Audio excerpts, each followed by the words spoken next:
Bismillahirrahmanirrahim. Assalamualaikum warahmatullahi wabarakatuh. Kebawah Duli Yang Maha Mulia Paduka Seri Baginda Sultan Haji Hassanal Bolkiah Muizzuddin Wad Daulah Ibni Almarhum Sultan Haji Omar Ali Saifuddin Saadul Khairuddin Sultan dan Yang di-Pertuan Negara Brunei Darussalam petang kemarin berkenan menerima menghadap Tuan Yang Terutama Wang Yi, State Councillor dan Menteri Hal Ehwal Luar Negeri Republik Rakyat China yang mengadakan lawatan ke negara ini selama 3 hari. Menyertai bersama Tuan Yang Terutama di majlis menghadap tersebut adalah Puan Yang Terutama Yu Hong, Duta Besar Istimewa dan Mutlak Republik Rakyat China ke negara Brunei Darussalam, Mr. Kian Keming, Vice Minister of Commerce, Mr. Wu Jianghao, Assistant Minister of Foreign Affairs dan Mr. Deng Boking, Vice Chairman China International Development Cooperation Agency. Juga hadir Yang Berhormat Datuk Seri Setia Dr. Awang Haji Muhammad Amin Liew bin Abdullah, Menteri di Jabatan Perdana Menteri dan Menteri Kewangan dan Ekonomi Kedua, dan Yang Berhormat Datuk Seri Setia Awang Haji Erwan bin Pihin Datuk Pekermajaya Haji Muhammad Yusof, Menteri Hal Ehwal Luar Negeri Kedua. Semasa majlis menghadap, Kebawah Duli Yang Maha Mulia dan Tuan Yang Terutama berbincang mengenai isu-isu dua hala dan serantau yang berkepentingan bersama di antara negara Brunei Darussalam dan Republik Rakyat China. Majlis menghadap tersebut berlangsung di Istana Nurul Iman.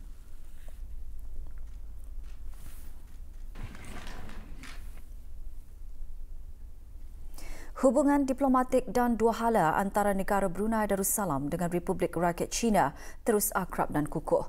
Bersempena ulang tahun penubuhan hubungan diplomatik negara Brunei Darussalam dan Republik Rakyat China ke-30, pelancaran logo dan penganugerahan diadakan di Pusat Persidangan Antarabangsa Brakas.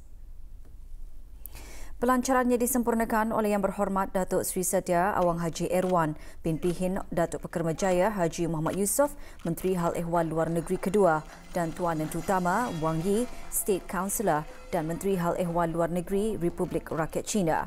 Juga hadir Yang Berhormat Datuk Seri Setia Dr. Awang Haji Muhammad Amin Liew bin Abdullah, Menteri di Jabatan Perdana Menteri dan Menteri Kewangan dan Ekonomi Kedua, dan Puan Yang Terutama Yu Hong, Duta Besar Istimewa dan Mutlak Republik Rakyat China ke negara Brunei Darussalam. Majlis diselajurkan dengan penyampaian hadiah dan sijil kepada Muhammad Alif Haji Awang Madial, pemenang pertandingan mencipta logo.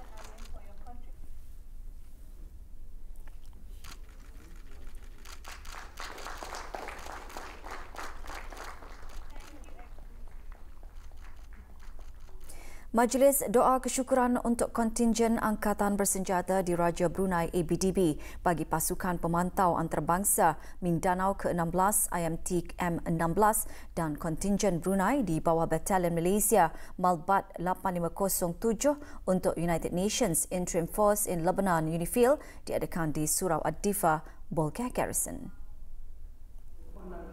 Hadir Yang Berhormat Pihin Datuk Laila Raja, Major Jeneral Bersara Datuk Paduka Sri Haji Awang Halbi bin Haji Muhammad Yusof, Menteri Pertahanan Kedua. Juga hadir Major Jeneral Udara Datuk Sri Pahlawan Haji Hamzah bin Haji Sahad, Pemerintah ABDB, Pengiran Datuk Sri Pahlawan Haji Muhammad Jeffrey bin Pengiran Haji Abdul Hamid, Timbalan Pesuruhjaya Pasukan Polis Diraja Brunei, dan Brigadier Jeneral Bersara Datuk Seri Pahlawan Syahril Anwar bin Haji Ma'awiyah, Setiausaha Tetap Kementerian Pertahanan.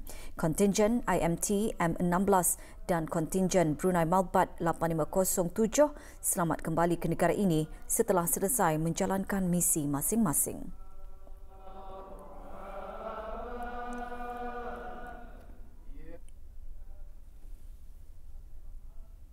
130 orang pelajar dari sekolah rendah, menengah, maktab dan pusat tingkatan 6 kerajaan dan pendidikan swasta seluruh negara menerima anugerah pelajar cemerlang bagi tahun 2019. Majlis berlangsung di Dewan Chancellor Universiti Brunei Darussalam UBD. Penyampaian anugerah disempurnakan oleh Yang Berhormat Datuk Seri Setia Awang Haji Hamzah bin Haji Sulaiman, Menteri Pendidikan. Juga hadir Datin Sri Paduka Dr. Hajah Romaizah binti Haji Muhammad Saleh, Timbalan Menteri Pendidikan. 6 anugerah disampaikan. Usaha dan restu dari kedua ibu bapa antara kunci kejayaan pelajar berkenaan di samping rasa hormat kepada guru-guru. Plan ahead, like what you want to do in the future. If you want to do this, then you have to work hard on this. There's a time when you want to play, there's a time when you have to work hard. And di dunia ni mesti ada balance. Belajar juga, tapi yang penting dari segi spiritual ya.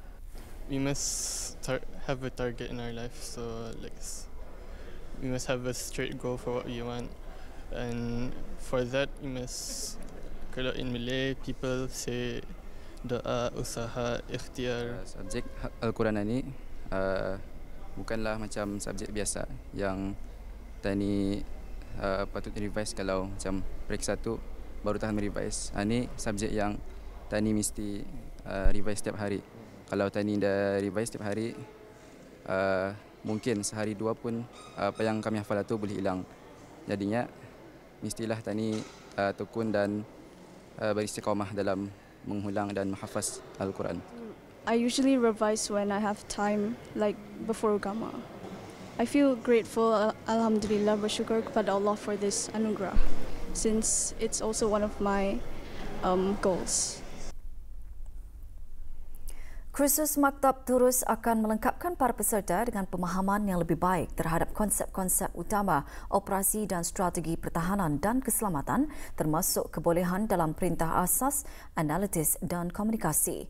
Berucap semasa majlis pembukaan bagi kursus Maktab Turus sesi ke-11 CSC 2021, Major Jeneral Udara Datuk Seri Pahlawan Haji Hamzah bin Haji Sahad, Pemerintah Angkatan Bersenjata Diraja Brunei ABDB berkata, kursus tersebut juga menyediakan platform interaktif bagi peserta untuk berkongsi, meneroka dan membincangkan konsep-konsep dan isu-isu berkaitan dengan keselamatan semasa. Majlis berlangsung di Akademi Pertahanan ABDB. Having said that, you must grasp and respond to the changing realities of our security environment and the evolving nature of military operations. 33 pegawai termasuk 18 pegawai ABDB, seorang pegawai pasukan polis Diraja Brunei, seorang pegawai daripada Jabatan Keselamatan Dalam Negeri dan 13 pegawai antarabangsa daripada 10 buah negara menyertai kursus ini. Kursus diadakan selama 40 minggu yang dikendalikan dengan kerjasama Universiti Brunei Darussalam UBD bagi tahun ketiga sebagai pembekal akademik. Di penghujung, peserta-peserta kursus yang berjaya akan dianugerahkan Graduate Diploma in Defence and Security Studies daripada pihak UBD dan peluang untuk melanjutkan pelajaran ke peringkat Master of Defence and Security Studies.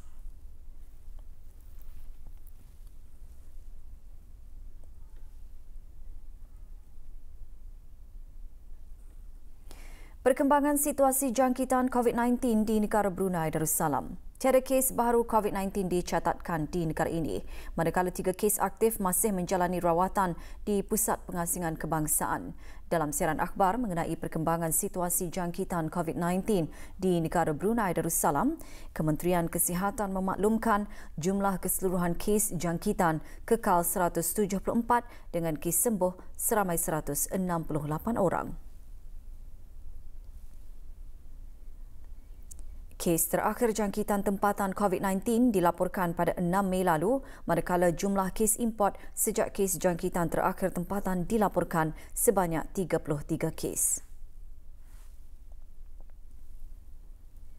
613 orang sedang menjalani pengasingan diri mandatari, manakala 11,185 orang menamatkan pengasingan diri mandatari sejak Mac 2020.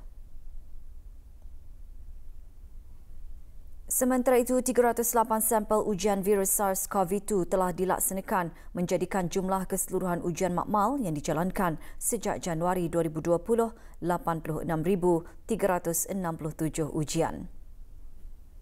Maklumat lanjut dan perkembangan terkini layari laman sesawang Kementerian Kesihatan dan talian Kesihatan 148. Keadaan cuaca dalam tempoh ini adalah tidak menentu dengan hujan lebat atau hujan berpetir sekali-sekala dan para pemandu dinasihatkan supaya lebih berhati-hati. Teruskan bersama Berita Pagi.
Negara Brunei Darussalam pada masa ini masih berada dalam monsun timur laut yang mana lazimnya keadaan cuaca dalam tempoh ini adalah tidak menentu dengan hujan lebat atau hujan berpetir sekali-sekala. Sejak awal tahun ini, negara telah mengalami hujan setiap hari dan stesen pencerapan kaji cuaca lapangan terbang antarabangsa Brunei telah pun merekodkan jumlah turunan hujan sebanyak 328.1 mm.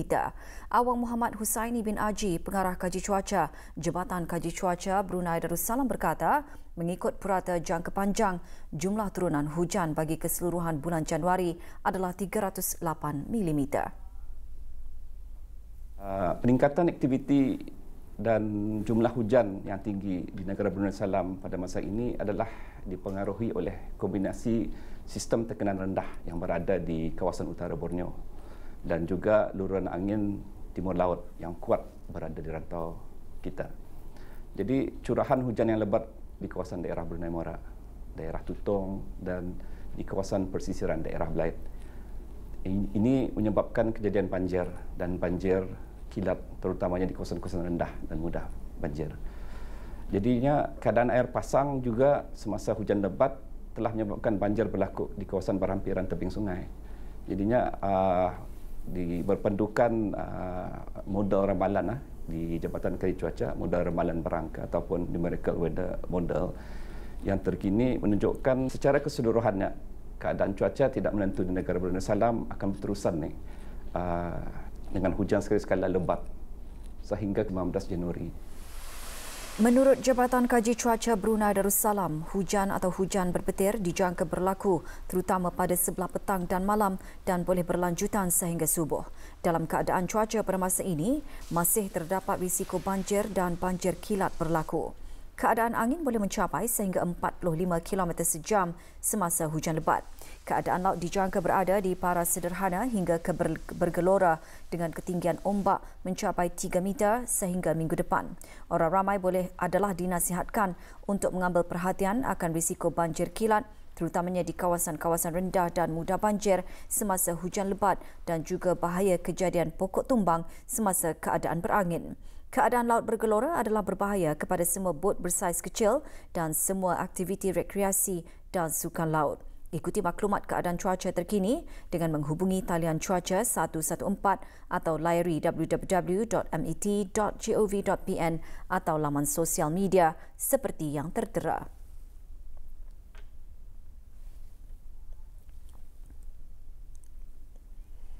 Pihak berkuasa Pelabuhan dan Maritim MPABD, Kementerian Pengangkutan dan Info Komunikasi dalam siaran akhbarnya menasihatkan agar para pemilik bot, perahu tambang atau pengendali bot laju untuk mengambil langkah berwaspada sebelum dan semasa mengendalikan bot atau perahu ketika cuaca tidak menentu pada masa ini. Orang ramai adalah dinasihatkan untuk sentiasa mendapatkan maklumat mengenai ramalan cuaca dan elakkan dari membuat perjalanan yang tidak penting serta sentiasa bersedia bagi keadaan cuaca buruk dengan mengambil langkah keselamatan. Antaranya memakai jaket keselamatan ketika menaiki bot, jangan menaiki bot yang melebihi muatan, memastikan bot dalam keadaan yang baik sebelum melakukan perjalanan dan memaklumkan rancangan perjalanan kepada ahli keluarga atau rakan-rakan.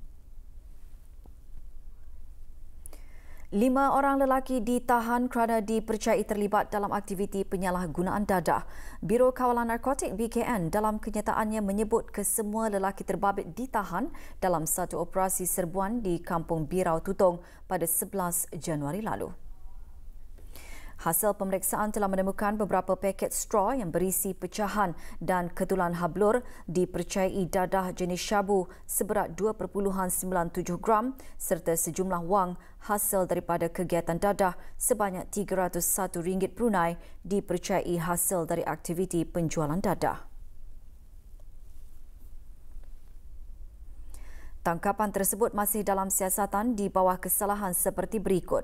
Seksyen 3A Akta Penyalahgunaan Dadah APD Penggal 27 iaitu atas kesalahan memiliki dadah bagi tujuan mengedar kelas A yang melebihi dari 100 gram membawa kepada hukuman gantung hingga mati. Seksyen 6(a) APD Penggal 27 iaitu atas kesalahan memiliki dadah terkawal. Seksyen 6(b) APD Penggal 27 iaitu atas kesalahan memakan dadah terkawal dan Seksyen 7 APD Penggal 27 iaitu atas kesalahan memiliki alat perkakas yang digunakan untuk memakan dadah terkawal. Pemeriksaan lanjut di kawasan rumah tersebut telah berhasil menjumpai beberapa alat yang dipercayai senjata api buatan sendiri dan telah diserahkan kepada pasukan polis di Raja Brunei bagi tindakan lanjut. Berikutan dari operasi itu, BKN mengingatkan bahawa pihaknya akan sentiasa meneruskan usaha bagi tindakan membenteras aktiviti-aktiviti pengidaran seperti itu. Seterusnya, BKN menasihatkan kepada orang ramai untuk meningkatkan kewaspadaan dan melaporkan sebarang aktiviti perkumpulan yang mencurigakan kepada pihak-pihak yang berkenaan.